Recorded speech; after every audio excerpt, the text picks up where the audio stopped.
Etong area naman na ito mga bro ay napakaganda itong i-operate kasi kunti lang yung mga kabahayan.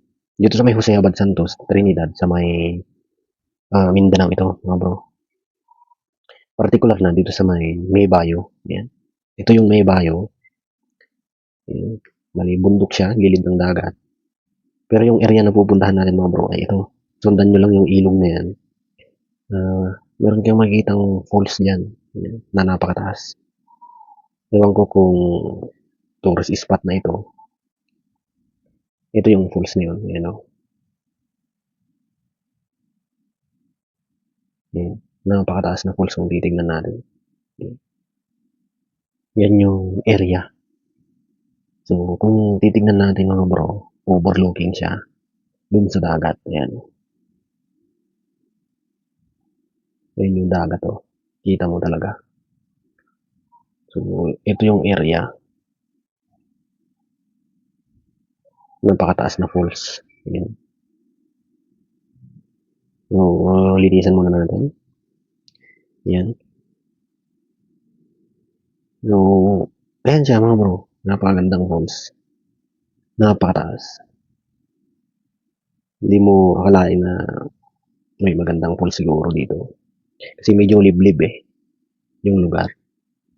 Ayan. So, ganito ang nakikita natin mga bro sa lugar na ito. So, ayan siya mga bro. Ayan. Kita nyo. Meron anomaly dyan. Dito sa banda. Ayan. Sa parte ng falls na yan. Sa may taas. Ayan. Sa may puno.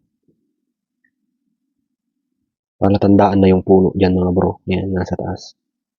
Taas lang ng falls. May punong malaki dyan. Ayan. So, sa tansya natin ito mga bro, kung ikukumpara natin dun sa mga mining company, is either malaki ito or mababaw lang. So, napakagandang i-operate kasi yung titignan mo yung paligid. Ayan mga bro. Mangilan-ngilan lang yung bahay na nasa paligid niya. Ayan. At medyo malayo ito sa dun sa may highway. Ayan. Napakalaki ng aura niya mga bro. Ayan.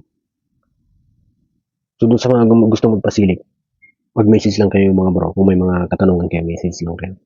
Mas maganda na yung magpasilip kayo mga bro bago nyo simulan. Kasi tulad ng lagi kong sinasabi, hindi biro ang gastos sa pag-TH. Inaabot yan ng buwan, ilang buwan, yung iba taon. Umabot na ng ilang taon, gumastos na ng napakalaki. Tapos yung nagpasilip na naman tayo nakikita dun sa area nila. Sayang yung gastos nila. Di ba mga bro? So, yan mga bro, message lang kayo kung gusto nyo magpasilip.